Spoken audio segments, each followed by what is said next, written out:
notre Dieu, toi notre force, toi notre roi. Reçois l'adoration qui t'est due.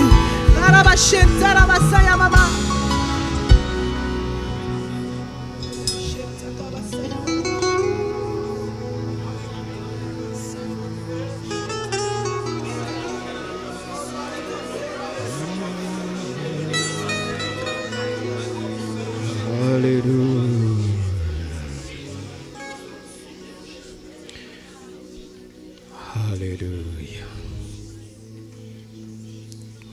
Alléluia. Gloire à Jésus. Gloire à ton Saint-Nom, Seigneur.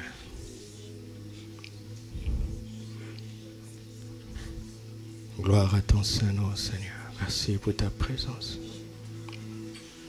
Tu es digne, Seigneur.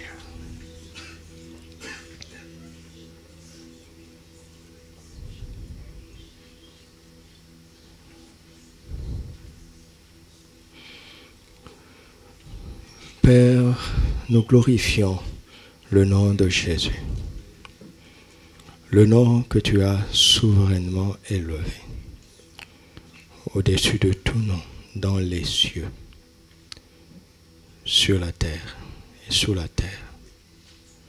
Nous glorifions le nom de Jésus, lui qui est seul le chef de l'Église.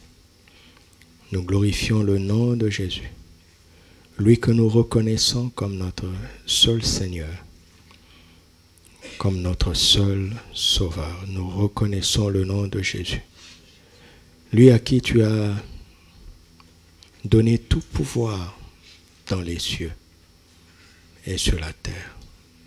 Nous sommes des heureux adorateurs de Jésus-Christ. Mais nous te remercions, Saint-Esprit, parce que c'est grâce à toi que nous pouvons adorer le Père comme des vrais adorateurs. Merci de nous avoir rassemblés ici pour nous instruire dans la vérité, et que cette vérité que nous allons recevoir nous rende encore capables d'adorer le Père en esprit et en vérité. Que ta parole modifie, transforme radicalement nos vies. Que tout style de vie, que toute démarche, que toute pensée, toute mentalité qui est en décalage avec ce que nous allons apprendre aujourd'hui se soumette à ta volonté révélée dans les Saintes Écritures. Nous ne voulons pas ajouter ta parole à ce que nous pensons par nous-mêmes, mais nous voulons nous soumettre et rejeter tout ce qui est contraire avec ce que tu dis et accepter pleinement ce que tu as à nous dire. Seigneur, que ta parole produise en nous une vraie repentance, une vraie transformation, un renouvellement de l'intelligence, afin que nous discernions ta volonté, ce qui est bon, agréable et parfait, par le Saint-Esprit, au nom de Jésus. Amen.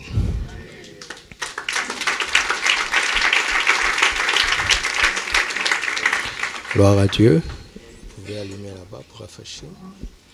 Vous pouvez allumer pour réfléchir si ça dérange personne. Bienvenue dans la sainte présence de notre Dieu et Père. Alléluia. J'ai hâte que nous ayons un seul culte, où nous pourrons adorer le Seigneur librement et où nous n'aurons qu'un seul message, mais où nous irons au fond des choses. Alléluia. Je vous préviens déjà que ce sera des cultes très longs et merveilleux. Alléluia. Nos dimanches seront magnifiques. Personne ne voudra être absent. Alléluia. Et dans l'enceinte du local, il y aura des restaurants. On mangera après.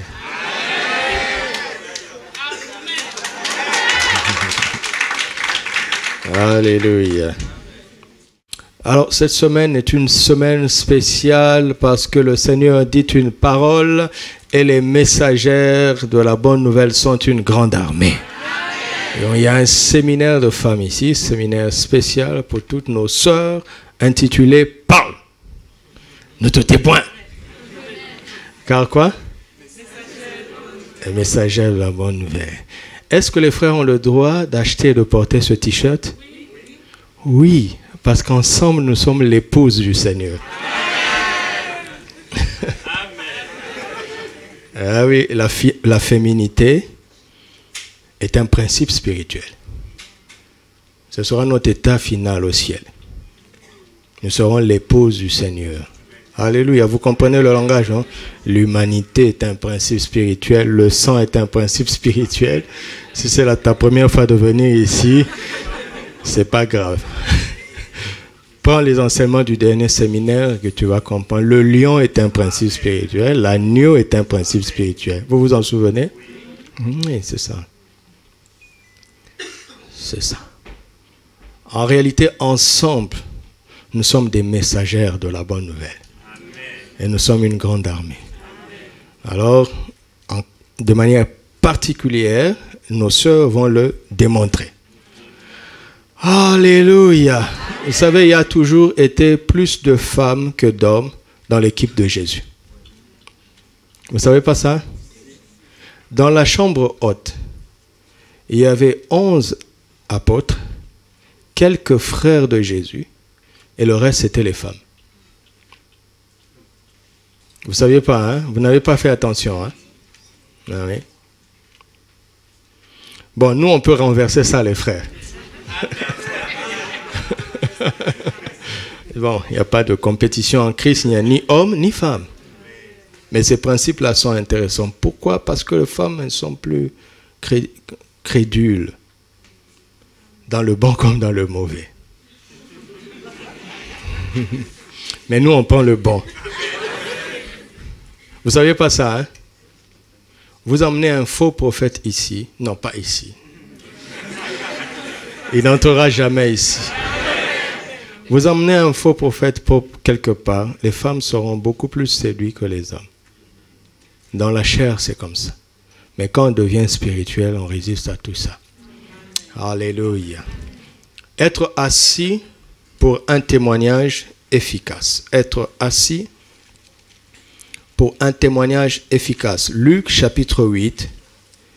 Luc chapitre 8, verset 34 à 38.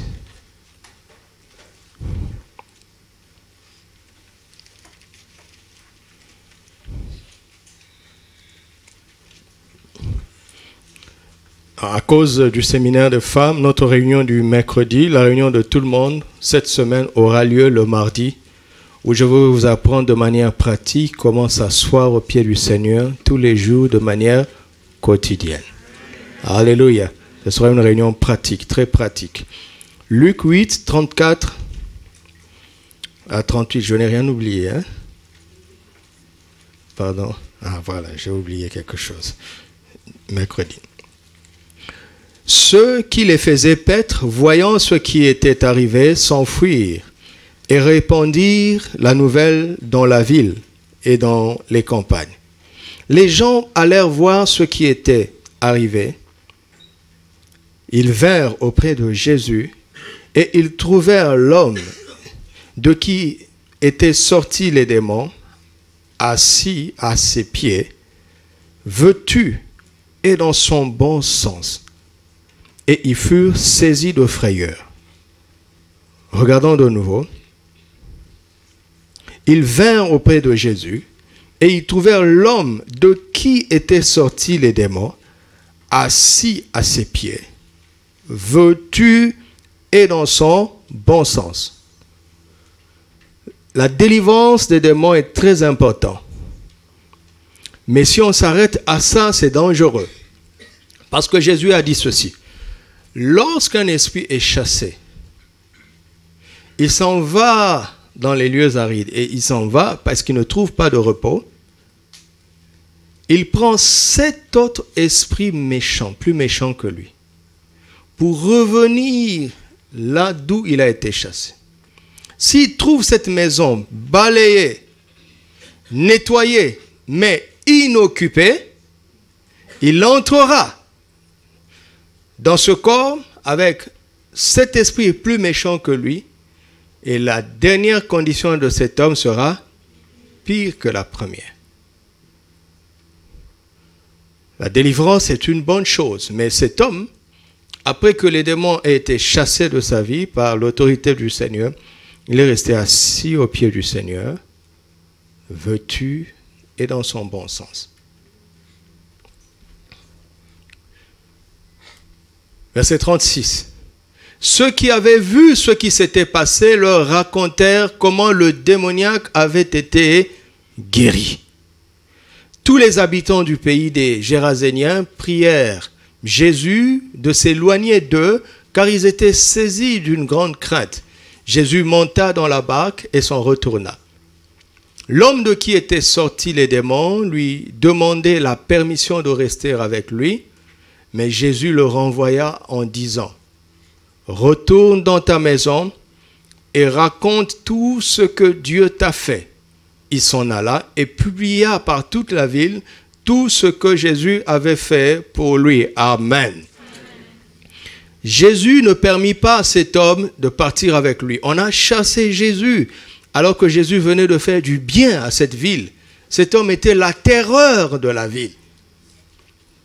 Jésus a fait du bien à la ville, mais la ville l'a chassé. Et cet homme a voulu aller avec Jésus, suivre Jésus. Jésus dit non, reste là, va dans ta maison, raconte tout ce que je t'ai fait. Et la même histoire dans l'évangile de Marc nous montre que cet homme, non seulement il a témoigné à sa famille, à sa maison, mais il a pu témoigner à 10 villes, une décapole, une agglomération de 10 villes. Il a eu de l'impact sur 10 villes. Aujourd'hui, on dirait qu'il a un grand ministère. N'est-ce pas? Dans le langage d'aujourd'hui, on dirait qu'il a un grand ministère. Comment a-t-il fait pour avoir un aussi grand ministère? Pour avoir simplement été assis aux pieds du Seigneur. Il n'a pas fait plus d'un jour avec le Seigneur. Il n'a pas eu 2 réunions. Vous m'entendez? Est-ce que vous m'entendez? Il n'a pas eu 2 réunions avec Jésus.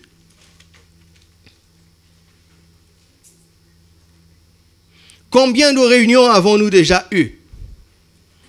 Il n'a pas eu 2 réunions. Une seule réunion a suffi pour que cet homme absorbe ce qu'il fallait pour avoir un impact sur 10 villes. Un anonyme, on ne dira plus jamais son nom. A-t-il été fidèle jusqu'au bout? Je l'espère. Je pense qu'il a été fidèle jusqu'au bout. Et on le verra au ciel. Il viendra nous saluer et dira, c'est de moi dont le pasteur avait parlé le 10 novembre 2019, c'est de moi. Une seule réunion a suffi. Est-ce encore possible aujourd'hui? Répondez sincèrement. Est-ce encore possible aujourd'hui?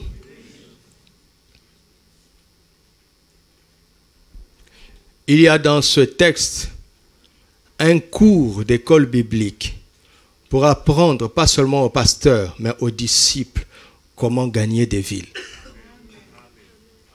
Et c'est ce que je suis en train de faire avec vous. Est-ce que vous croyez ça? Le problème aujourd'hui, c'est l'intelligence humaine qui est entrée dans l'Église. Les méthodes humaines pour créer des résultats artificiels. Ce sont des résultats artificiels. Regardez, à chaque fois qu'il y a une nouvelle église dans une ville, cette église est remplie par le déplacement d'anciens chrétiens. Le nombre d'églises augmente, mais le royaume ne progresse pas. Parce que tant qu'on procède par les méthodes humaines, nous aurons des résultats artificiels. Alléluia. Je suis un pasteur, donc je suis un étudiant. J'apprends et je lis beaucoup. Et croyez-moi, surtout en termes d'évangélisation de masse, de croissance d'église, il y a très peu de documents qui traitent des méthodes simples et des stratégies scripturaires en observant Jésus-Christ. Je disais au premier culte comment on s'inspire de McDonald's pour multiplier des églises partout dans le monde entier. Ce sont des églises fast-food.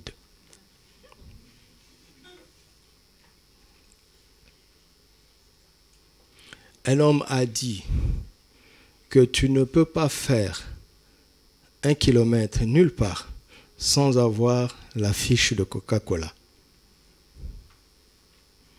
Et si le nom de Jésus est plus important que le nom de Coca-Cola, il faut de même qu'on ne fasse pas 1 kilomètre sans avoir le nom de leur église. Et dans une ville, ils ont loué un immeuble où dans chaque étage, il y a une église locale de leur assemblée. Le service d'accueil se tient devant la porte et appelle les gens comme on appelle au marché. Chez nous, c'est au 5e étage, hein? Ne t'arrête pas au 3e étage. Qu'est-ce qu'on cherche? Qu'est-ce qu'on cherche? Ce qu'on doit chercher, c'est de pousser les gens au pied de Jésus. Vous m'entendez? La sœur a reçu ça.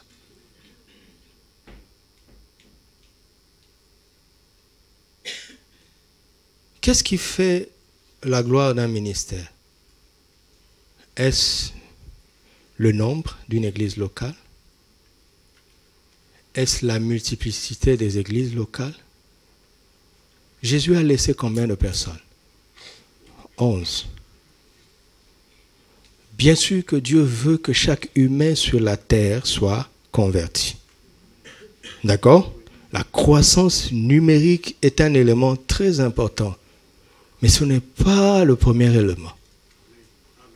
C'est la qualité de ceux qui se convertissent d'abord. Ensuite, la quantité. Il faut qu'il y ait de la quantité. Alléluia. Il faut qu'il y ait de la quantité. Par contre, nous n'allons pas sacrifier la qualité sur l'autel de la quantité.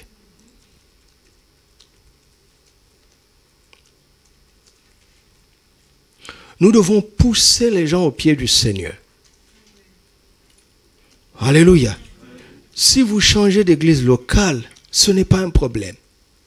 Si vous pensez que vous êtes arrivé à un point où vous allez mieux évoluer dans une église locale, je vous le dis et je vous le redirai le plus grand nombre de fois possible. Si vous pensez que vous êtes arrivé à un point où vous allez mieux évoluer dans une autre église locale, venez dire au revoir aux responsables. Je vous promets que nous allons vous bénir. Je vous le promets au nom du Seigneur. Nous n'allons pas vous retenir. Nous allons vous bénir. Par contre, nous ne voudrions pas que vous soyez un sans-église. Il vous faut appartenir à une église locale. Les chrétiens d'Internet, ça n'existe pas. Il faut servir quelque part avec les avantages et les inconvénients qui s'y trouvent. Vous ne trouverez jamais une église locale parfaite. Il y aura certains inconvénients. Certes, il faut que les responsables respectent le message, qu'ils respectent l'évangile. Mais dans les relations les uns avec les autres, il est impossible qu'il n'y ait pas des incompréhensions. Mais c'est là le stage d'entraînement au pardon.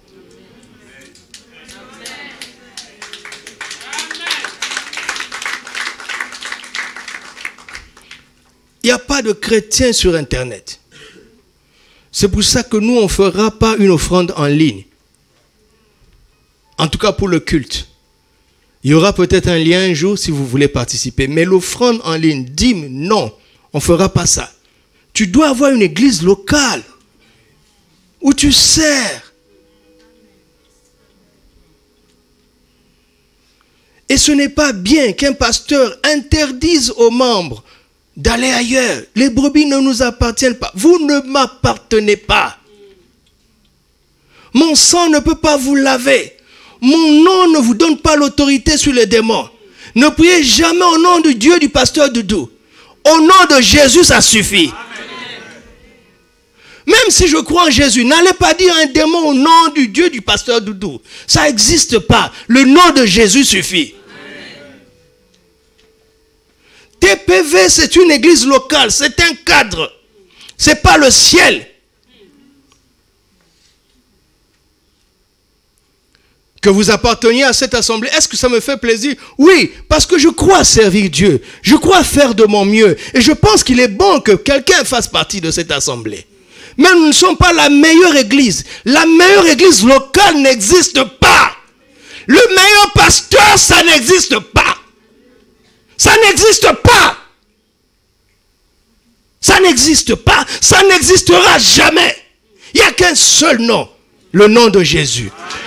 Un seul corps, le corps de Jésus. Une seule église, l'église locale. Un seul baptême. Un seul sang. Un seul livre, les Saintes Écritures. Oui, on croit plus ou moins aux Écritures. Mais nous devons faire le maximum.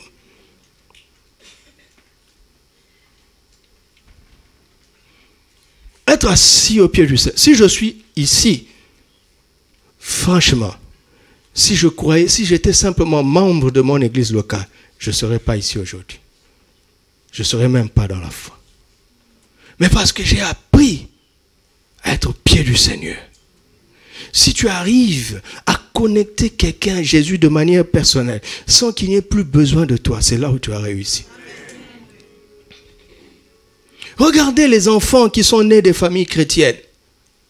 Combien nous avons ramassé dans la rue ici? C'est une fois qu'étant loin des parents et loin de leur église locale, c'est là où ils se rendent compte qu'ils n'étaient pas chrétiens. C'est là où ils se rendent compte. Quand vous éduquez les enfants, faites en sorte que le plus vite, ils aient leur propre foi, leur propre relation avec Jésus. C'est vrai que plus les enfants sont jeunes, et je parle et moralement, et physiquement, et spirituellement, plus parfois il faut les obliger. D'accord? Mais si on ne s'arrête qu'à obliger, on a échoué. Parce que ça ne marche pas sur le long terme. Il faut passer de plus en plus de l'obligation à l'enseignement pour qu'ils comprennent le bien fondé de la prière du matin, le bien fondé de la méditation de la parole, le bien fondé d'aller au culte le dimanche, le bien fondé. S'ils ne comprennent pas ça, le jour où vous ne serez pas là, ils vont lâcher. Les connecter à Jésus. Leur apprendre la foi. Quand je ferme les yeux et que je dis Jésus est bon, je vous assure, c'est comme si Jésus était là. C'est tellement réel pour moi. Quand on chante ici, c'est tellement réel pour moi. Je ne peux pas chanter un cantique sans que ça soit réel pour moi. Parfois, je m'arrête et je réfléchis. Qu'est-ce qu'on est en train de dire? Ah, c'est ça, mais c'est beau ça. Et je me l'approprie par la foi. Ça devient une réalité pour moi.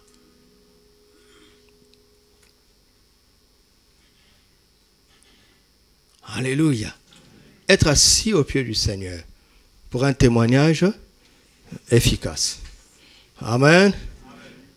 Tu mets ça en application, tu auras de l'impact. Alléluia. Je vous ai dit, Dieu a des méthodes extraordinaires en peu de choses, en peu de temps, en peu de mots, en un seul geste. Dieu peut faire beaucoup plus que nous dans beaucoup de choses. Amen. Quand le Seigneur m'a appelé au ministère, je vous ai donné quelques témoignages le matin, j'en donne un petit peu aujourd'hui. Pendant ma lutte, les mois de lutte entre la vision de Dieu et mes ambitions. Oui, je vous enseigne ce que je vis. Un jour, de manière surnaturelle, il m'a montré l'Afrique comme un tapis. Et j'étais en train de marcher dessus, sur l'Afrique comme un tapis. Et puis il m'a dit, tu vas marcher sur l'Afrique comme ça. J'ai ri. Il dit, Doudou, tu commences à devenir fou. Et en 2004, quand il m'a rappelé au ministère, parce que j'avais mis ça de côté, entre autres, les choses que l'Esprit m'a rappelé, il m'a rappelé cette scène.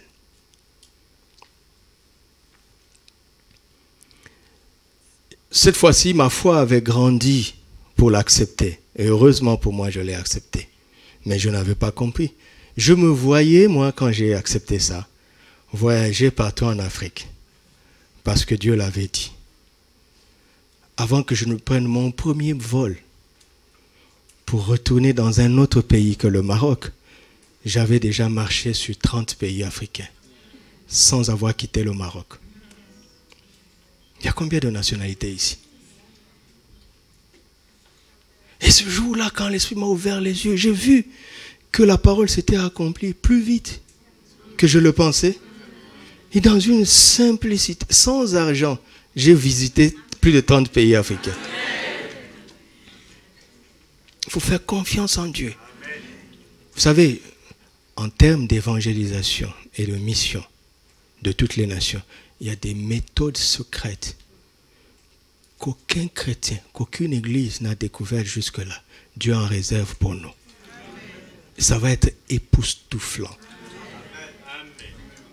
Vous m'entendez? Mais à condition que nous respections les Écritures. Les serviteurs de Dieu font tourner leur tête. Ils veulent aider Dieu avec leur intelligence. Le diable a tiré des leçons de toutes les méthodes que l'Esprit a utilisées partout sur la terre. Le diable a tiré la leçon. Est-ce que vous croyez ça? Écoutez, je sais ce que Dieu va faire avec nous. Je ne sais pas comment il va le faire. Je ne cherche même pas à le savoir. Mais jour après jour, ce que je veux, c'est que nous avancions, que nous restions attachés à sa parole et que nous soyons dépendants du Saint-Esprit. Je ne fais pas de schéma. Parce que c'est ça le problème, les schémas, les traditions des expériences passées.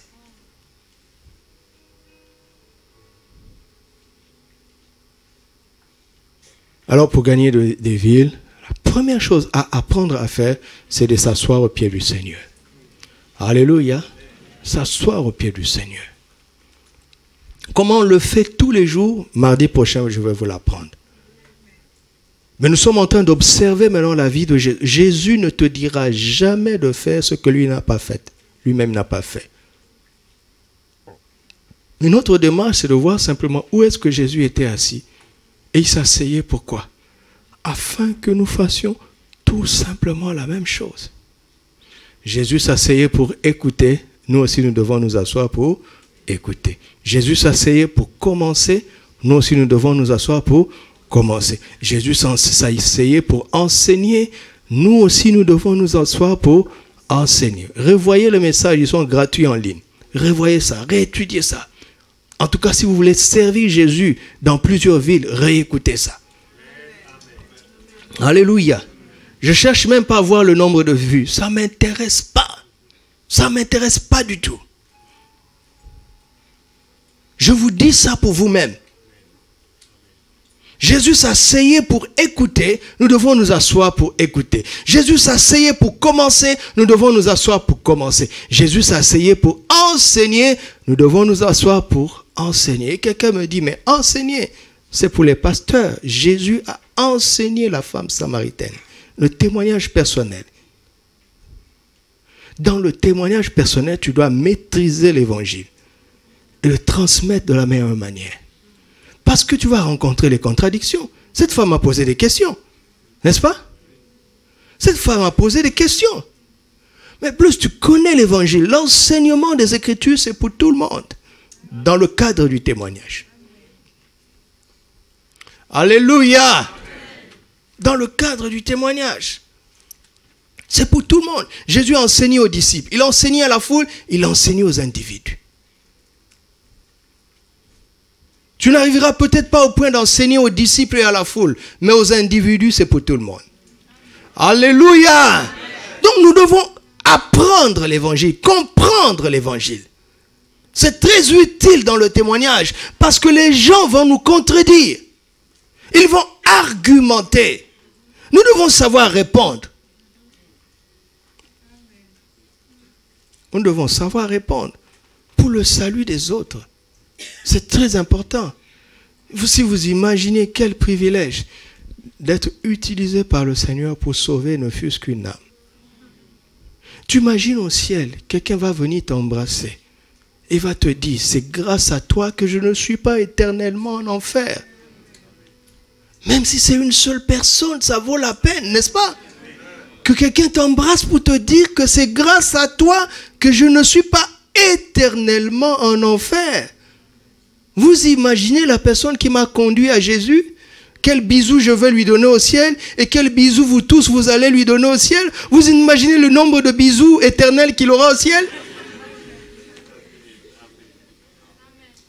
Je ne l'ai jamais rencontré après. J'avais 7 ans. Je le reconnaîtrai au ciel. S'il a tenu bon dans la foi et si je tiens bon par la grâce de Dieu, je tiendrai bon. Seigneur, tu le connais, fais qu'il tienne bon aussi.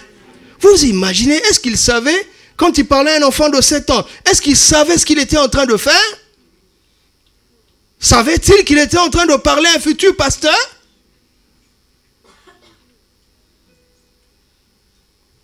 Laissez-moi un peu vous parler de quelques témoignages. En 2002, Kinshasa a été béni. Nous avons reçu successivement le docteur Osborne, l'évangéliste Renard Bonke. C'était facile, on les connaît. Qui ne voudrait pas aller à une croisade d'Osborne et de Bonke? Mais il y a eu un Irlandais que personne ne connaît. De mes dizaines d'années dans notre assemblée, dans l'église où j'étais, jamais j'ai entendu notre pasteur nous recommander quelqu'un. Et ce jour-là, le dimanche, il a dit, il y a un monsieur qui est venu, je le connais personnellement, mais il n'est pas connu. Je vous conseille d'aller l'écouter. Un nom inconnu. Et je suis allé. 3 jours de séminaire. Osborne ne m'a pas édifié comme lui. Bonke ne m'a pas édifié comme lui. Je vous assure. Un homme d'une simplicité. Et ces témoignages sont époustouflants. Et comme il sait qu'on ne va pas le croire, il a emmené les journaux à l'appui. Le gars est entré dans un temple de moines bouddhistes au Tibet. Il a prêché l'évangile et il est sorti de là avec plusieurs moines bouddhistes convertis. Des témoignages époustouflants. Je me suis dit, mais pourquoi il n'a pas un ministère international? C'est quoi un ministère international? C'est quoi? Je vous ai dit non? Regarde, donnez-moi une nationalité. Ivoirienne. D'accord, bon, vous allez voir. Le frère ivoirien est ici. Il prêche dans une église d'Ivoiriens, à Casablanca. Il rentre à Abidjan, il prêche aux Ivoiriens. Et les frères ivoiriens aux États-Unis l'invitent. Il prêche aux Ivoiriens aux États-Unis. Les frères ivoiriens qui sont au Mexique, ayant entendu l'impact, il l'invite au Mexique, il prêche aux Ivoiriens. Il n'a pas un ministère international. Vous avez compris ça? Il n'a pas un ministère international. C'est un voyageur.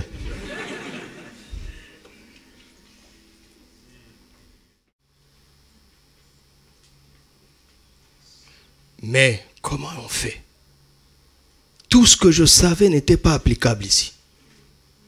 Il a fallu mettre le compteur à 0. Tout reprogrammer.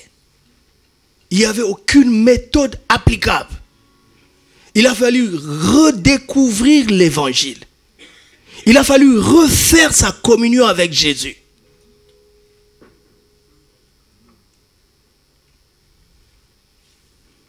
Et je suis sûr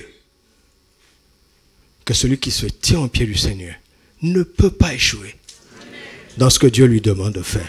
Impossible.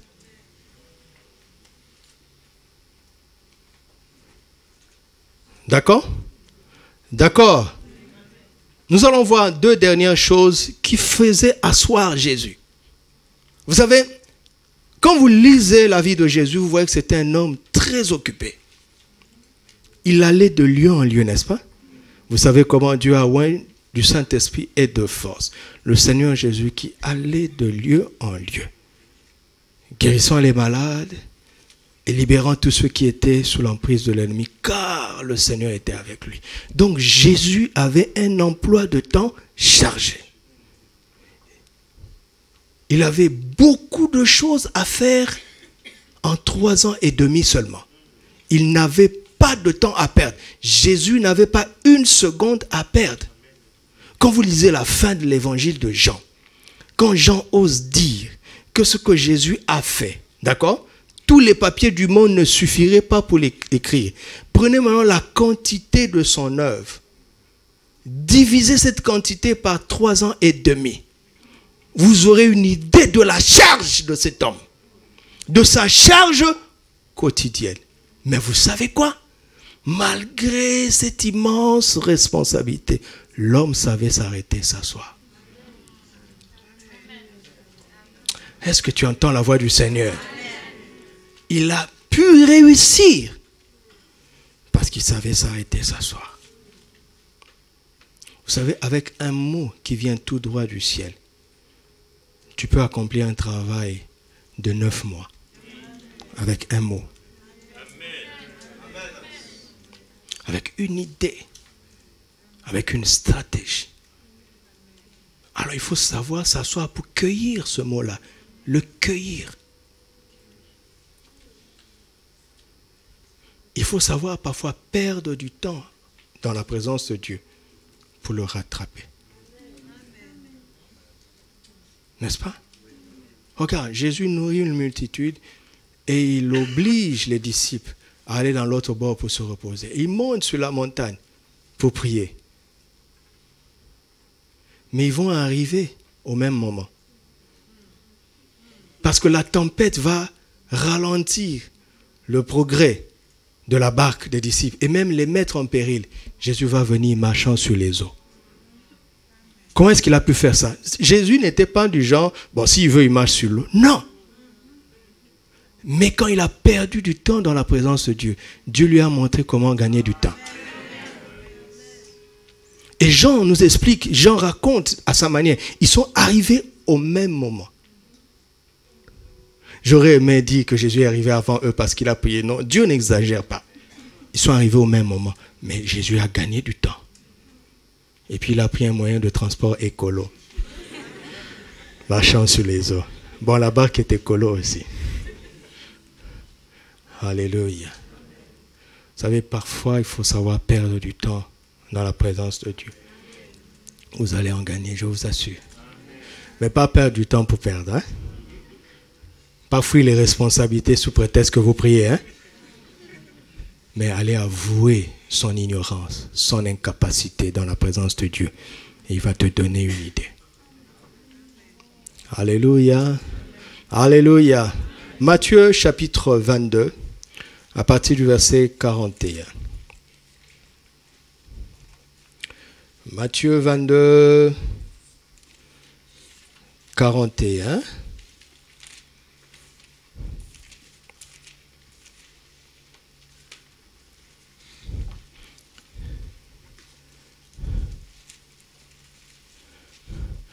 Comme les pharisiens étaient assemblés, Jésus les interrogea en disant, « Que pensez-vous du Christ?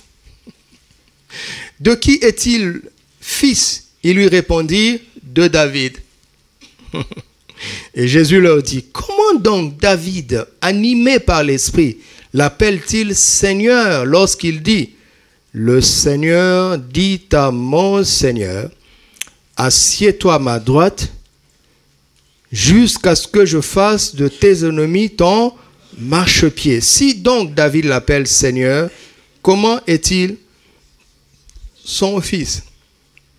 Mon intention, c'est de contextualiser Psaume 110 et de comprendre que David ne parlait pas de lui-même.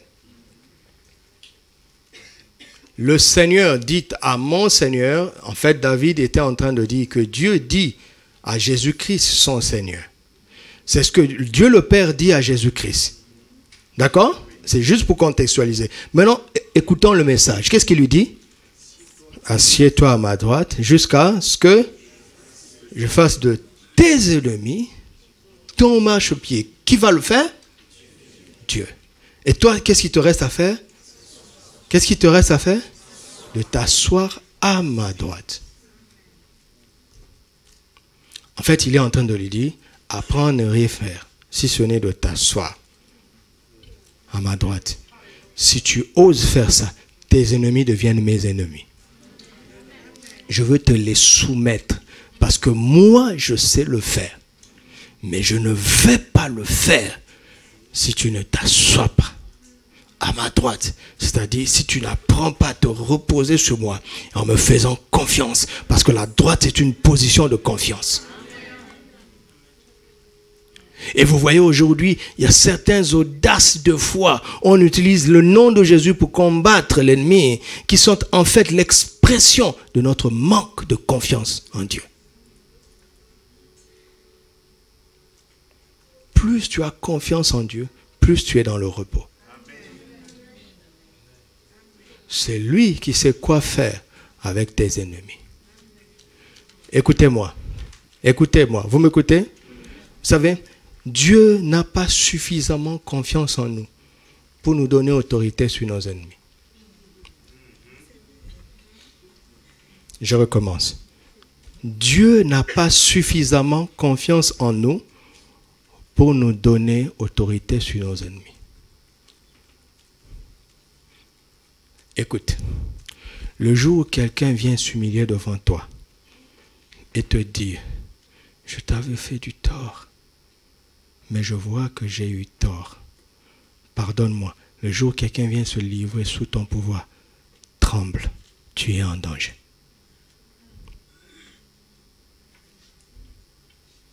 Tremble, mon ami.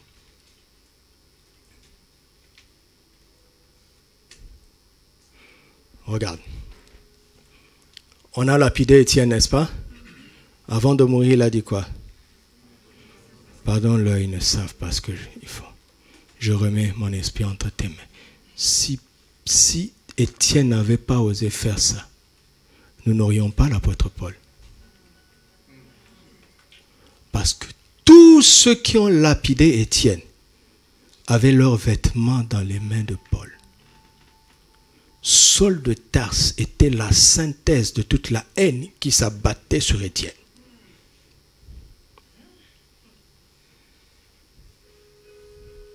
Heureusement qu'Étienne a libéré le pardon. Sinon, ça allait bloquer le futur grand apôtre dont l'Église aurait besoin. Tu ne sais pas ce que tu libères pour l'Église quand tu pardonnes quelqu'un. Tu ne fais pas quel bien tu fais à l'humanité quand tu pardonnes à quelqu'un. Vous m'entendez?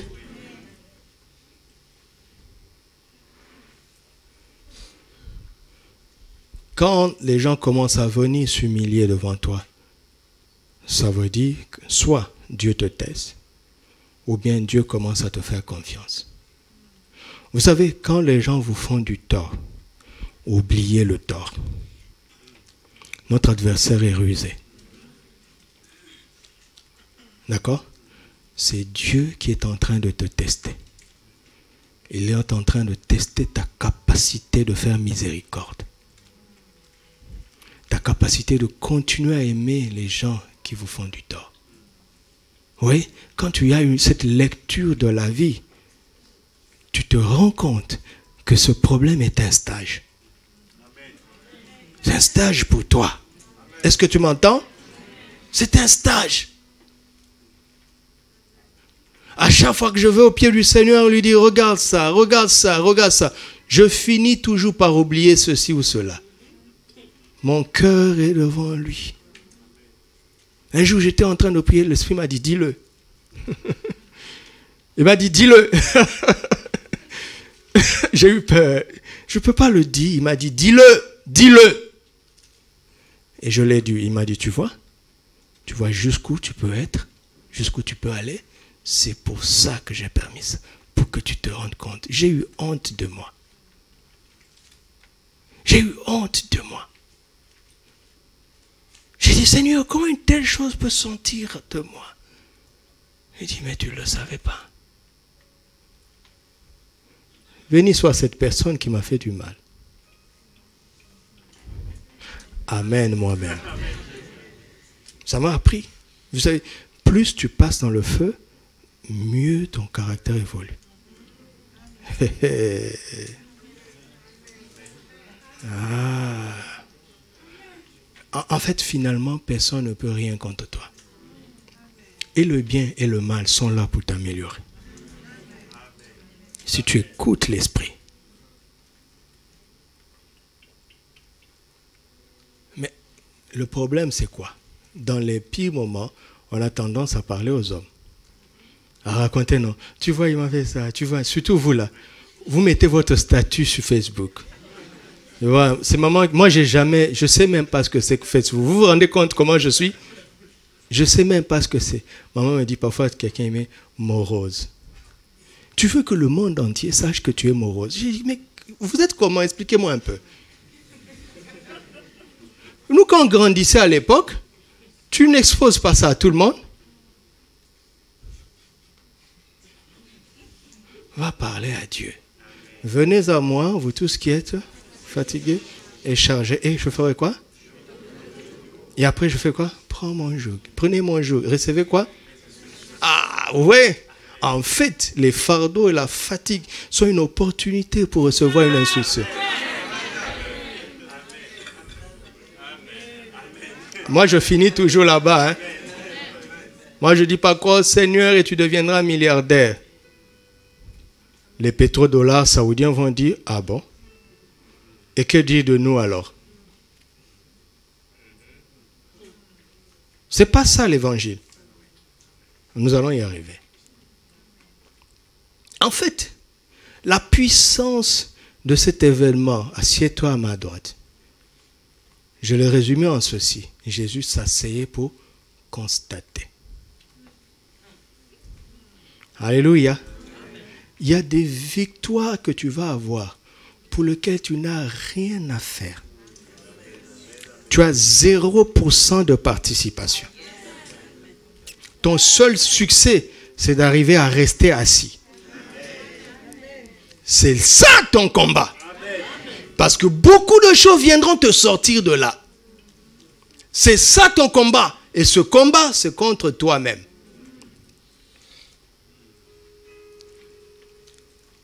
Assieds-toi pour constater. Jésus s'asseyait pour constater ce que Dieu va faire. Amen. Alléluia. Apprends à t'asseoir pour constater. Je viens d'un milieu où il y a eu beaucoup de sorcellerie. Donc le combat spirituel là, que vous aimez là, je l'ai pratiqué. Les jeunes dormir par terre, sur la natte, refusaient de manger.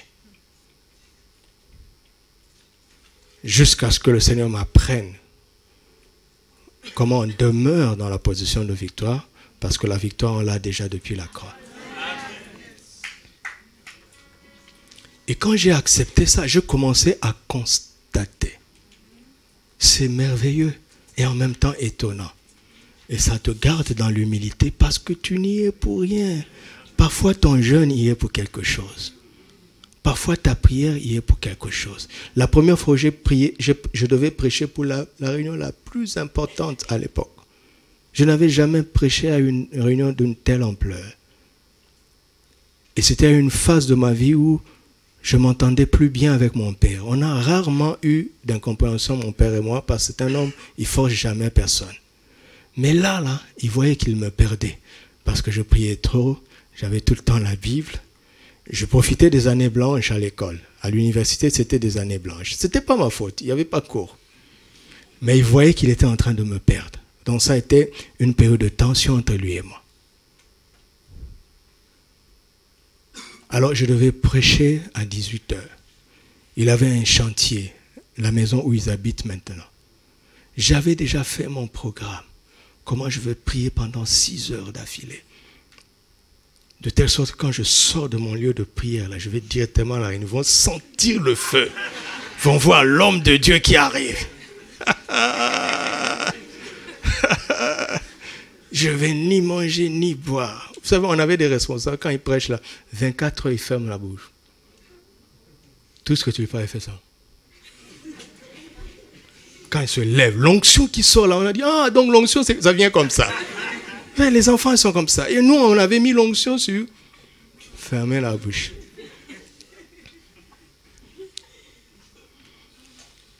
C'était ça mon programme. À 5h30, papa vient, il frappe à la porte. Toc, toc. Bonjour, une feuille. Tu vas ça, tu fais ça, tu fais ça. Le chantier, hein? Construction.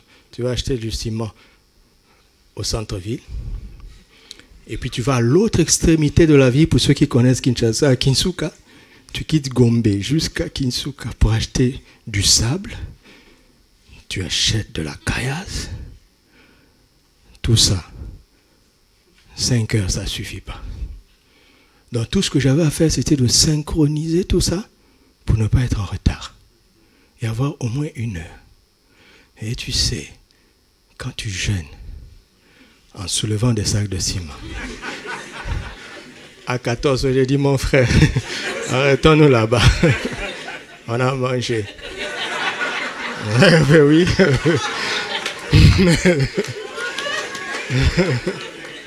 Il n'y avait pas de téléphone parce qu'à partir de 14h30, j'ai commencé à me décourager. Il n'y avait pas de téléphone portable pour prévenir le responsable de te remplacer. Il n'y avait pas, vous êtes bénis maintenant. Il n'y avait pas de WhatsApp, pas de SMS, je n'avais pas de téléphone portable. Donc tout ce qu'on pouvait faire, c'était de courir pour arriver le plus vite possible. Je suis arrivé, je n'avais pas le temps de me laver. Ayant transpiré, j'ai juste eu le temps de me débarbouiller, de changer de vêtements et de prendre ma Bible. Je suis arrivé en retard à la réunion. Alors, j'ai appelé notre responsable. J'ai commencé à lui dire, tu sais, il m'a dit, chut, compte sur le Seigneur. Il ne m'a même pas laissé parler. Il m'a dit, chut, compte sur le Seigneur. On a prié pour toi. Je me lève. Le feu qui sortait de moi était étrange. Étrange. À la fin, tout le monde disait, waouh. Je ne pouvais pas dire waouh.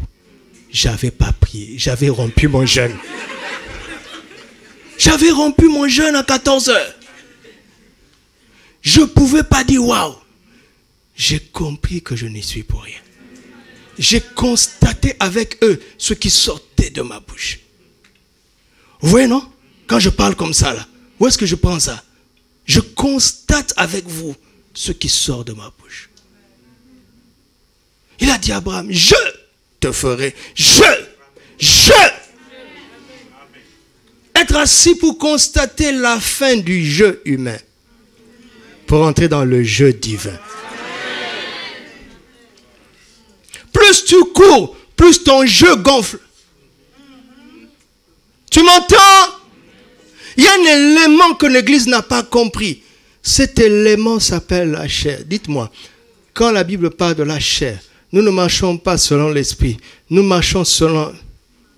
Non, nous ne marchons pas selon la chair. Je refuse de faire cette confession. Il dit, marchez selon l'esprit et vous n'accomplirez pas les désirs de la chair. Galates 5,16. Car la chair a des désirs contraires à ceux de l'esprit. Il en est ainsi afin que ce que vous voudriez, autrement dit, si Dieu n'avait pas mis ce principe-là, nous ferions ce que nous voulons, quand bien même nous serions chrétiens. Gloire à Dieu pour la chair. Ne dis pas encore amen parce que tu n'as pas compris. Ne dis pas encore amen. La chair est utile parce que c'est cet élément que Dieu a mis là pour ne pas que ses enfants, pas les païens, mais pour ne pas que ses enfants soient livrés à eux-mêmes. Parce que le moyen de l'échec, c'est de marcher selon la chair. Et quand vous marchez selon la chair, votre échec n'est pas imputable au diable. Jésus a réglé son compte à la croix. Il n'est pas imputable à la malédiction. Jésus a pris ça à la croix. Votre échec serait imputable à vous-même. Et ça, les chrétiens n'ont pas compris ça. Pourquoi? Parce que c'est quoi la chair? C'est quoi la chair? C'est quoi la chair? Si on oppose la chair à l'esprit, c'est que la chair est une spiritualité. Vous m'entendez? La chair est une spiritualité humaine, pas diabolique. Retenez ça, ça va vous aider toute la vie. Dans l'histoire, il y a 3 formes de spiritualité. Il y a la spiritualité divine qui procède du Saint-Esprit par la parole. Il y a la spiritualité diabolique qui procède de l'occultisme. Mais il n'y a pas que 2 pôles.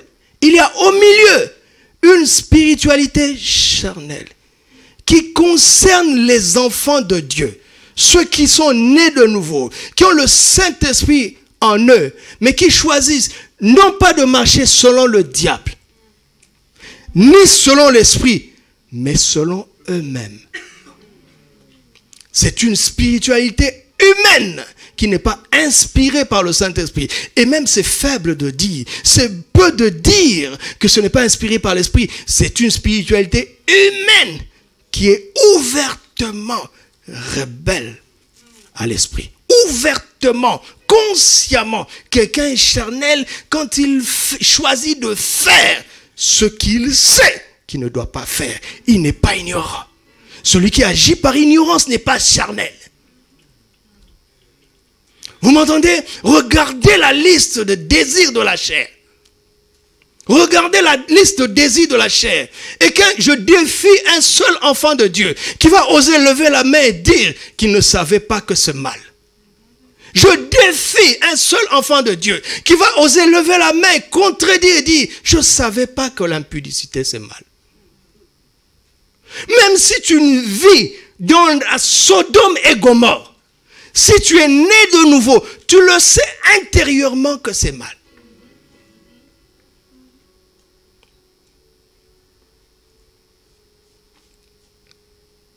Mais regardez, l'impudicité, les œuvres de la chair sont manifestes. Ce sont l'impudicité, l'impureté, la dissolution et quoi d'autre? Vous avez vu la magie? Vous avez vu la magie? En français courant dit la sorcellerie. Vous avez vu ça? Ça vient d'où? Pourquoi? Parce que c'est une spiritualité. La jalousie. Est-ce que vous savez que la jalousie, c'est la porte d'entrée de tout esprit de mort?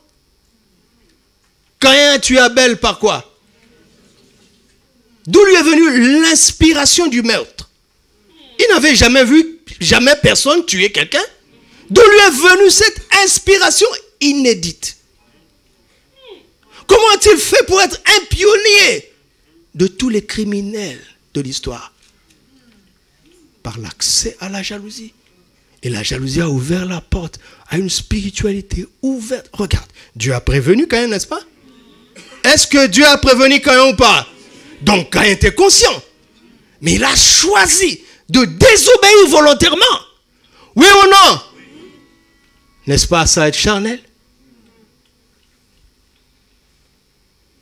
Il y a des chrétiens qui se sont retrouvés dans la sorcellerie parce qu'ils ont négligé les petites choses dans la vie chrétienne, les combines humaines, les manipulations. Mais écoute, la manipulation. Écoute-moi mon frère, quand tu as de grandes aptitudes de séduire les sœurs, le séducteur c'est qui? C'est le diable. Mais avant tu n'étais pas né de nouveau. Maintenant tu es en Christ. Mais les aptitudes sont là. Il y a un frère qui m'a dit, je ne comprends pas. C'est comme si j'attire les sœurs comme des abeilles. Alors il est venu, il était dans cette assemblée, il est déjà rentré dans son pays, il est stable maintenant marié. Mais je vais vous dire comment je l'ai aidé, comment je l'ai libéré. J'ai dit quelque chose, il dit, pasteur, moi je dois être possédé d'un esprit de séduction. Je lui ai dit, c'est moi qui t'ai conduit au salut. Tu n'es pas possédé. Si je ne t'avais pas conduit au salut, si je ne connaissais pas ton histoire, on allait passer par la délivrance. Tu n'es pas possédé. Il dit, mais pasteur, là maintenant dans son plateau, il travaille dans un call center. Sa patronne, sa superviseure, une Marocaine, l'aime à mourir. Et parce qu'il dit non, il est chrétien, la femme commence à lui faire des misères. Et la femme regarde toutes les sœurs qui lui font un sourire. Elle leur crée toutes des problèmes, mais elle ne le limoge pas lui. Ici, là. J'ai dit, viens, on va s'asseoir. Mais il a gardé des éléments pour plaire. Et pendant qu'on parlait avec lui, je dis, regarde ça. Tu joues avec ça. Il dit, mais il faut quand même être intéressant. J'ai dit, c'est ça ton problème. C'est ça ton démon. Mais il m'a dit, pasteur, jusque-là. Et j'ai aimé la phrase qu'il m'a dite un jour. Parce que tout ça, ça nous a pris des semaines. Chasser un démon, c'est une affaire de quelques secondes. Mais transformer une vie, le sortir de la vie charnelle à la vie spirituelle, où tu sais que tu as certains avantages, mais tu décides de ne pas en faire usage, juste parce que tu sens en toi que le Saint-Esprit ne veut pas. Et le jour où j'ai su que c'était le point final, il me dit, mais pasteur, ça c'est toute ma vie que je dois abandonner. Alors j'ai pris Éphésiens. Dépouillez-vous du vieil homme et revêtez-vous de quoi? De l'homme nouveau. Vous comprenez? Donc quand tu es en Christ et que tu continues ta vie passée, c'est parce que le vieil homme qui est mort à la croix, tu le portes comme un manteau. Et le Saint-Esprit ne le fera pas ça pour toi. Lisez un peu la Bible. Lisez un peu la Bible. C'est dans Éphésiens 4 ce que je suis en train de vous dire. Quand tu vas rentrer ce soir et que ton vêtement sent mauvais parce que tu as transpiré, qu'est-ce que tu vas faire? Tu vas l'enlever. Et regardez les chrétiens comment ils font. Ils choisissent. Ce vêtement me rend quand même intéressant. Je ne l'enlève pas. C'est ça être charnel. Mais petit à petit, si tu joues avec ça, tu peux te retrouver dans une spiritualité mauvaise. Par la porte de la chair. Alléluia. Vous entendez ça? La délivrance ne résout pas ce problème-là. On ne délivre pas un enfant de Dieu.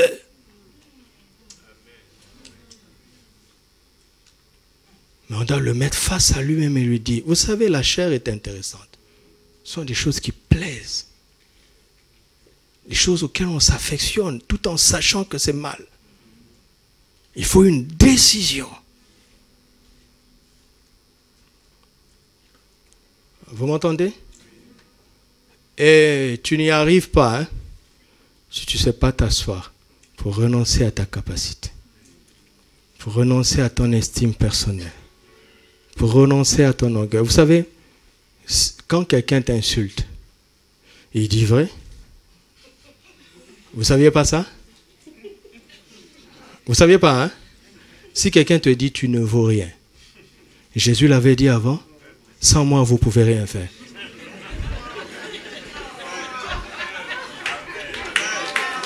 Acclamez le Seigneur. C'est la vérité. Donc tu dois lui dire, merci de me rappeler ce que je suis sans Christ. Et c'est la vérité. Mais si tu te fâches, dis-moi, tu me prends pour... Ah, le boomerang derrière ça, c'est que tu commençais à penser que tu es quelqu'un.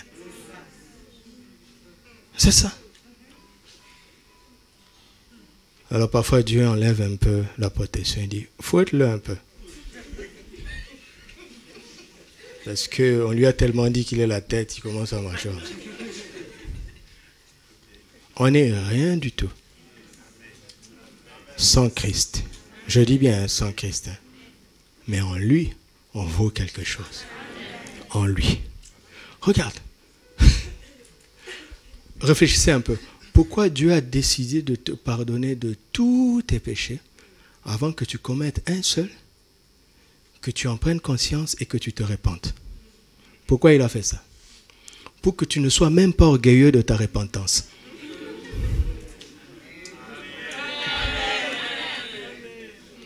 Tout le monde n'a pas compris. Il y a des gens qui sont orgueilleux de leur repentance. Ils viennent devant Dieu et disent, regarde Seigneur, lui et moi nous avons volé, mais tu vois, lui il ne s'en plaint même pas. Moi au moins j'en souffre. Tu es fou? Tu es fou? Assieds-toi pour constater. Alléluia.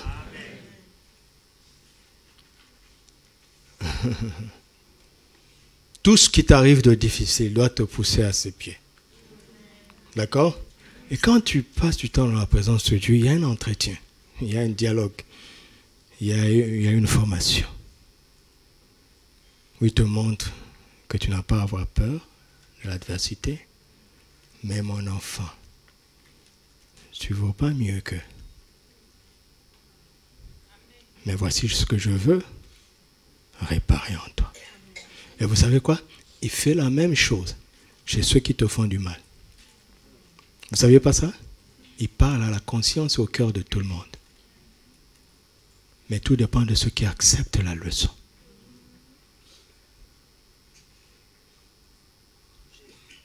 Amen.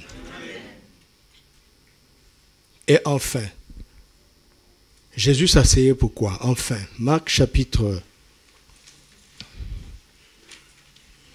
12, verset 41. Donc, on va lire dans 8 secondes, puis on va lire dans Parole vivante. Jésus s'étant assis, vous avez vu, non?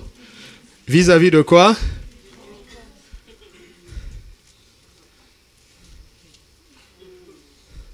Non, toi tu es assis, non? Tiens le tronc vis-à-vis de lui. Il va nous servir. Jésus s'étant assis vis-à-vis du tronc, regardez quoi? Comment la foule y mettait quoi? Plusieurs riches mettaient. Il vint aussi une pauvre veuve et elle y mit 2 petites pièces faisant un quart de sou. Alors Jésus, ayant appelé ses disciples, leur dit, je vous le dis en vérité, cette pauvre veuve a donné plus qu'aucun de ceux qui ont mis dans le tronc. Car tous ont mis de leur, mais elle a mis de son.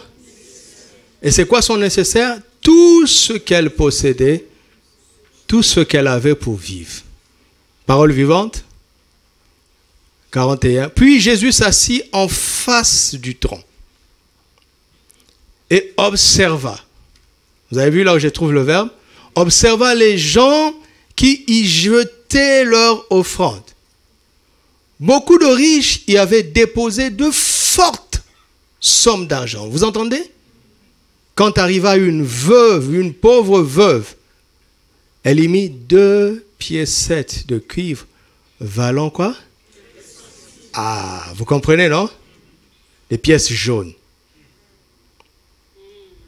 2 petites pièces jaunes. Peut-être 10 centimes ou 20 centimes, 20 centimes. Alors que les gens ont mis des liasses de 200 dirhams. Alors Jésus appela ses disciples et leur dit, vraiment je vous l'assure, de tous ceux qui ont mis de l'argent dans le tronc, c'est cette pauvre veuve qui a donné le plus. Car tous les autres ont donné de leur superflu, mais elle, dans sa pauvreté, elle a sacrifié de son nécessaire. Elle a donné tout ce qu'elle possédait pour vivre. Oui, en quelque sorte, c'est sa vie elle-même qu'elle a déposée dans le tronc.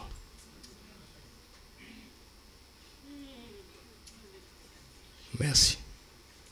C'est sa vie qu'elle a déposée dans le tronc.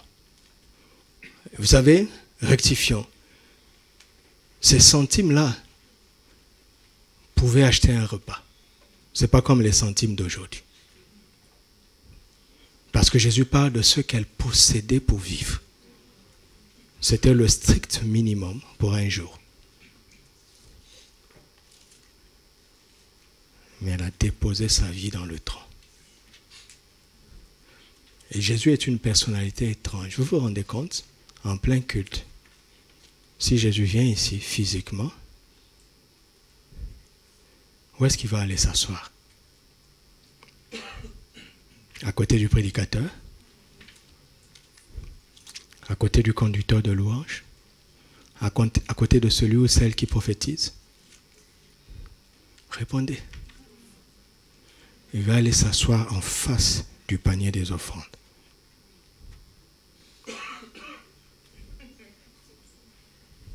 Dites-moi si je me trompe. Conformément à ce passage, Jésus va aller s'asseoir en face du panier des offrandes. Parce que quand tu dis Seigneur, je t'aime, il dit c'est bien. Quand il t'enseigne, tu dis Amen, il dit c'est bien. Mais on saura que c'est vrai. Où? Où est-ce que se trouve la vérité? Ne baissez pas la tête, regardez-moi et répondez. Regarde, je parle pour toi-même et pour moi-même. Comment tu sais que tu aimes Jésus? Comment tu sais que tu lui fais confiance? Écoute, ça, c'est pour nous-mêmes.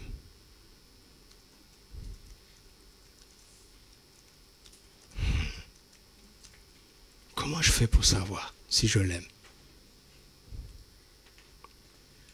Comment tu fais pour savoir si tu l'aimes?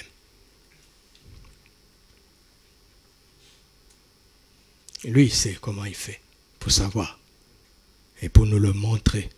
Matthieu chapitre 6, à partir du verset 20.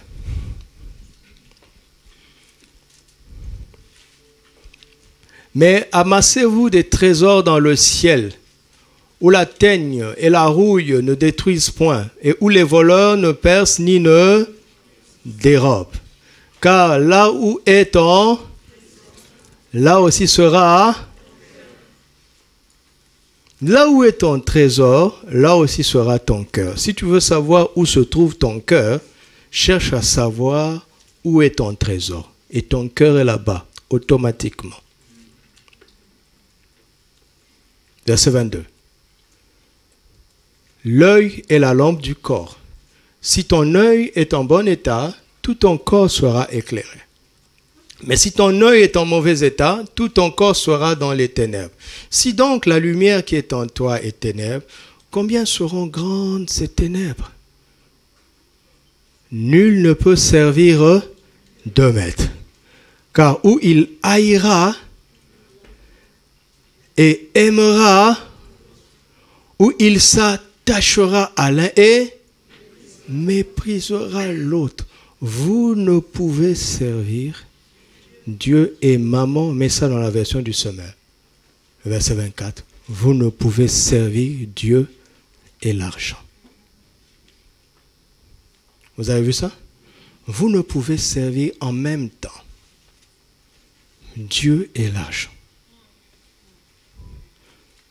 Vous m'entendez?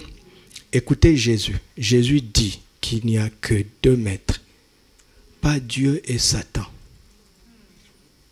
mais Dieu et l'argent. Vous entendez? Il n'y a pas Dieu et Satan. Dieu et l'argent. Personne ne peut servir Satan. Si vous voyez quelqu'un se réclamer du diable, c'est à cause de l'argent. Vous entendez? Dieu a mis dans le cœur de l'homme la pensée de l'éternité. Tout humain est configuré pour ne pas aimer le diable. C'est un don que Dieu nous a fait. Nous avons été configurés comme ça depuis la naissance. Aucun humain ne peut aimer le diable. Parce que Dieu a tellement voulu ne pas nous perdre qu'il nous a configurés comme ça. Par contre, le diable se cache derrière l'argent.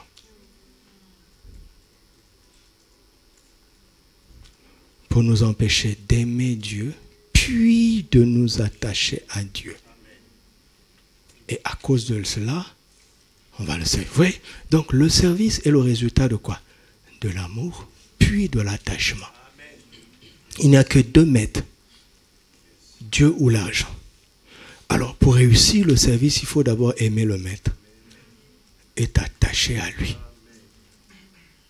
C'est à l'issue de l'attachement que le service commence à compter.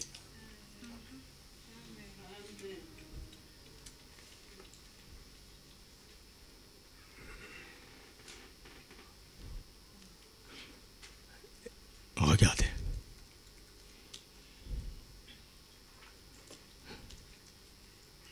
L'argent est tellement important que tout dans la vie se résume à l'argent. Donnez-moi un exemple qui échappe à l'argent.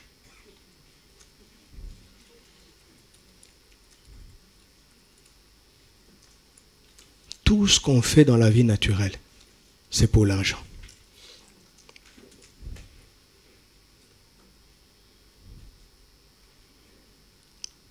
On va à l'école pour l'argent.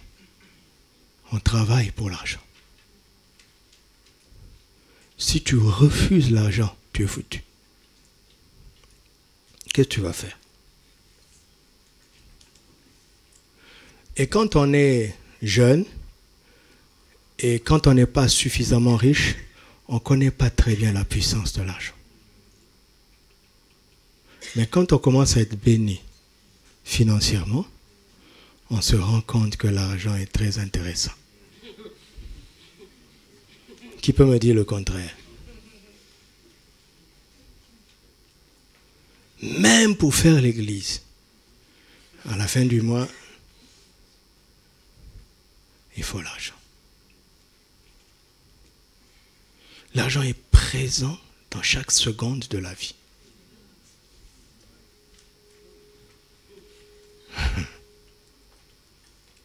Chaque seconde de la vie. C'est difficile de s'en passer. Vous avez vu? Je n'ai pas dit impossible. Mais c'est très difficile de s'en passer. L'une des choses qu'on doit nous apprendre, c'est qu'est-ce que Dieu dit de l'argent. On doit nous apprendre ça. Parce que malgré toute ta foi, tu peux être finalement récupéré. Parce que quand on est né de nouveau, on déteste le diable. Mais ça ne pose aucun problème au diable. Il n'espérait même pas que tu l'aimes. Oui, regarde, beaucoup de chrétiens ne savent pas ça. Ça ne lui pose aucun problème. Il dit à ses démons, attendons.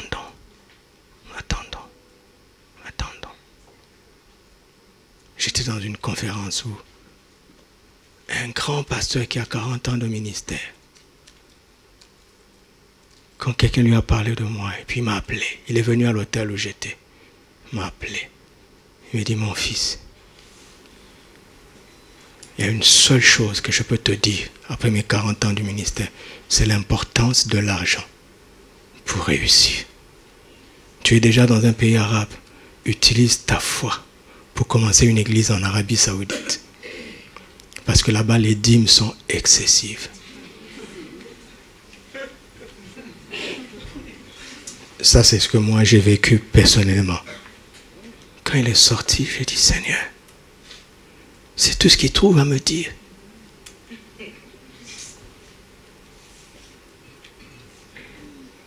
Mais attention, après 40 ans de ministère, il s'est rendu compte que dans toutes les questions, il faisait face à l'argent.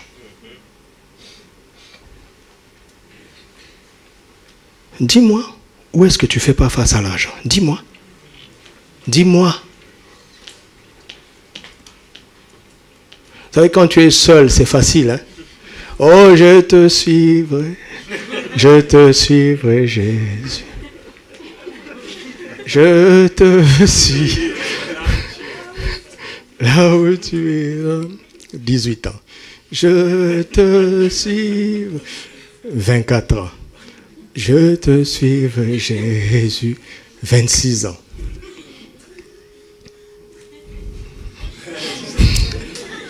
Elle a compris. Le jour de la dot.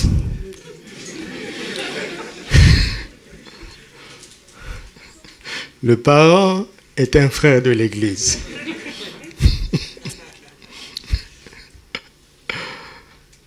Et on va te présenter. C'est un bon frère. Tous les mercredis, il est là. Tous les dimanches, il a fait 2 cultes. Il est parmi les Lévites. Il nettoie même les toilettes. Papa dit, c'est avec ça qu'on va te donner sa fille? Et puis le frère revient. Mais pourquoi Dieu est comme ça? Depuis tout ce temps que je prie. Oh. Dieu t'a déçu? Pourquoi? Quand tu faisais grandir ta foi, tu avais mis certains domaines de côté.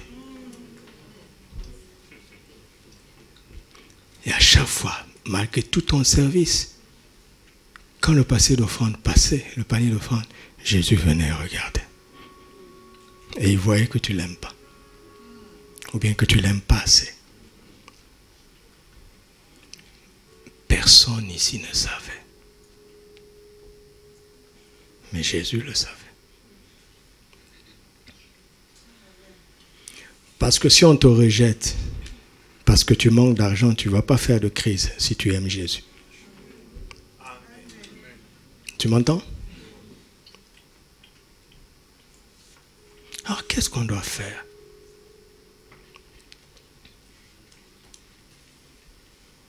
On doit régler ce problème très vite dans la vie. Le problème de la question de l'argent. Alléluia. Le tout premier problème qu'il faut régler, on n'a plus de temps. Un jour, je vais enseigner largement sur ça.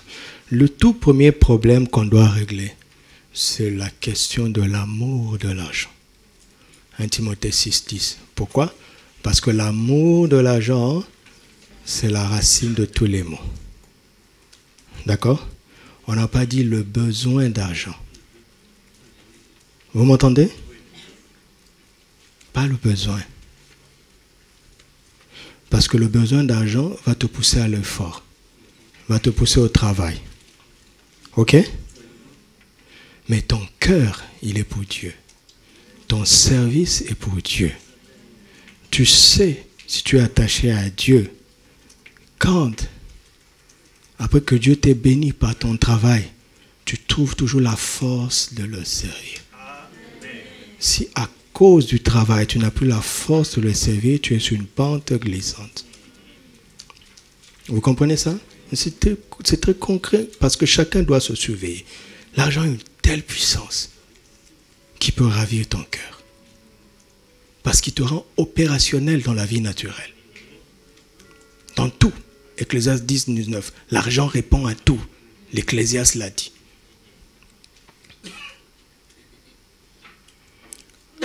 Donc, dans tous les besoins d'argent, dans tout l'argent que tu manipules, l'argent que tu gagnes honnêtement, veille à ce que ton cœur ne soit pas gagné par l'amour de l'argent. D'accord? Parce que quand l'amour de l'argent entre dans le cœur de quelqu'un, tous les péchés deviennent possibles. Le diable sait que tout ce qu'il va lui proposer pour qu'il gagne plus, il va l'accepter. Sans problème. Il va accepter ça sans problème, même s'il est un pasteur. Le compromis devient naturel et normal. Vous entendez? Ça, c'est la première leçon. La deuxième leçon, Hébreux 13, 5. Hébreux 13, 5 affiche. Ne vous livrez pas à quoi? À l'amour de l'argent. Faites quoi? Pourquoi?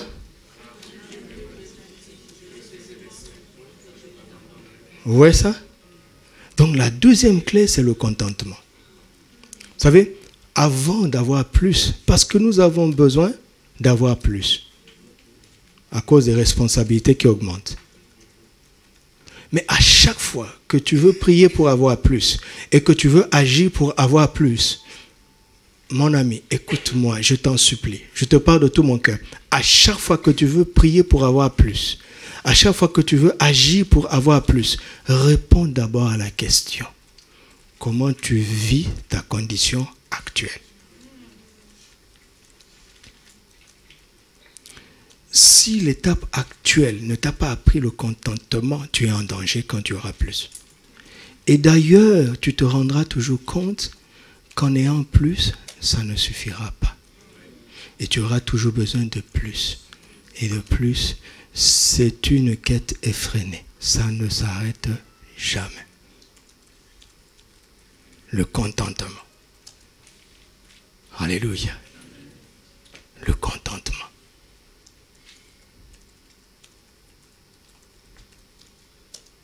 Garde à l'esprit que Jésus t'observe quand le panier passe. Jésus t'observe quand un pauvre passe à côté de toi. Jésus t'observe quand quelqu'un parmi nous manque ou est dans la souffrance. Jésus nous observe.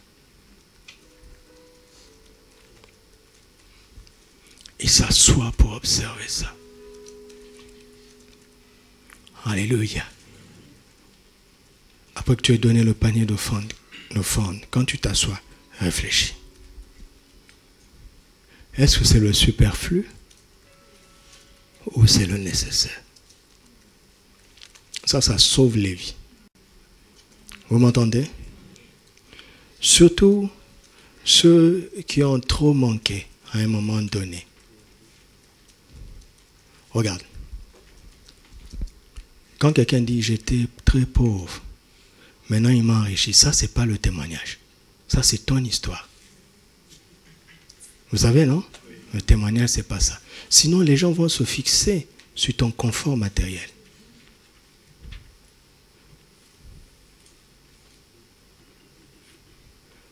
Ils ont été esclaves pendant 430 ans. Ils ont été subitement et brutalement enrichis en l'espace de 24 heures. Vous savez ça, non? En Égypte. C'était une bénédiction radicale, soudaine et abondante. On leur a offert des choses. Ils sont sortis avec de l'or et beaucoup de choses. Mais Dieu avait dit à Moïse, dis à Pharaon qu'il doit libérer mon peuple pour me rendre un culte dans le désert. Et ils arrivent dans le désert. Dieu dit, donnez-moi ce qu'on vous a donné pour que je construise un sanctuaire à partir de lequel je vais habiter au milieu de vous. Quand tu as beaucoup manqué et qu'enfin tu as eu, c'est très difficile de lâcher. Qu'est-ce que Dieu voulait? Regarde, quelqu'un qui, quand vous n'avez pas de viande, il vous envoie des cailles. Il vous envoie du pain pour des millions de personnes, tous les jours pendant 40 ans. Mais il n'avait qu'à manifester le sanctuaire tout seul. Il pouvait le faire. Il pouvait faire souffler le vent et emmener de l'or, déposer de l'or, de l'argent, les peaux de dauphin. Il pouvait faire ça, comme il faisait venir les cailles. Et pourquoi il n'a pas fait ça? Parce que c'était question du cœur, le sanctuaire. C'était le preuve de voir s'il aime, si la présence de Dieu est leur trésor. Parce qu'il devait s'asseoir autour de cette présence. C'est là où il campait, c'est là où il s'arrêtait, autour de cette présence. Alléluia. Alors qu'est-ce qu'il fait? Il dit, lâchez ce qui fait votre bonheur pour faire de moi votre bonheur. Fais de l'Éternel tes délices et te donnera ce que ton cœur désire. C'est pour notre bien. Parce que la vie est longue, vous le savez, hein? Le jubilé, c'est 50 ans, hein? Donc nous tous là, on n'a pas encore fait de preuve. Tant qu'on n'a pas fait 50 ans, on n'a fait aucune preuve, hein? La vie est longue. J'ai des kilomètres d'histoires à vous raconter. Comment les gens dévient. Le résumé, c'est quoi? L'argent. Ils continuent à parler de Jésus. Mais le problème, le nerf de la guerre, c'est quoi? Pourquoi les gens ont dit ça? Pourquoi on dit que le nerf de la guerre, c'est l'argent? Agé 2,7. L'or est à moi. L'argent m'appartient. Dit qui? L'Éternel des armées. Ah oui, c'est vraiment le nerf de la guerre. Et écoutez-moi, et de plus en plus, maman est en train de s'afficher. Il y a longtemps, on pensait que les plus puissants, ce sont ceux qui avaient une grande armée. Ceux qui avaient les plus grands politiciens. Mais derrière, il y avait les financiers qui se cachaient. Maintenant, ils ne cachent plus leur jeu. Parce que pour avoir une grande armée, il faut de l'argent. Ça coûte cher. C'est toujours maman qui a toujours tout contrôlé. Mais quand un chrétien apprend à vivre par la foi et se rend compte qu'on n'a pas toujours besoin d'argent pour faire des choses, c'est là où tu as commencé la vraie vie surnaturelle. Amen.